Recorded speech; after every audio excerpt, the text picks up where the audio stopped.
ঢাকাস্থ দেবিদ্বার কল্যাণ সমিতির ইফতার মাহফিল অনুষ্ঠিত।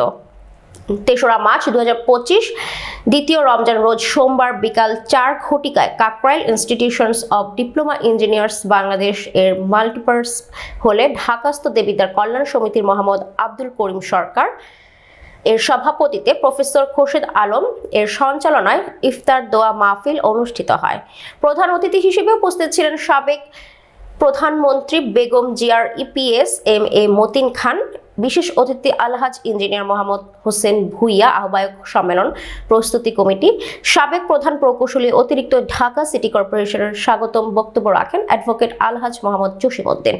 ঢাকাস্থ দেবিদ্বার কল্যাণ সমিতির কুমিল্লা জেলার বিএনপির সদস্য সচিব এফ এম তারেক মুন্সি, সাবেক অতিরিক্ত আইজিপি মোহাম্মদ শাহ আলম, কেন্দ্রীয় যুবদলের সদস্য রাহাদুল আলম খান, কেন্দ্রীয় স্বেচ্ছাসেবক দলের সহ সম্পাদক মোহাম্মদ জসিমউদ্দিন, সমিতির সহ সভাপতি অ্যাডভোকেট জাহাঙ্গীর আলম সরকার, মবিন সরকার, সাবেক Dhaka city corporation chief engineer Mohammad Mohsin Ullah, সাবেক অতিরিক্ত সচিব মনিরুল ইসলাম সহ আরো অনেকে উপস্থিত ছিলেন।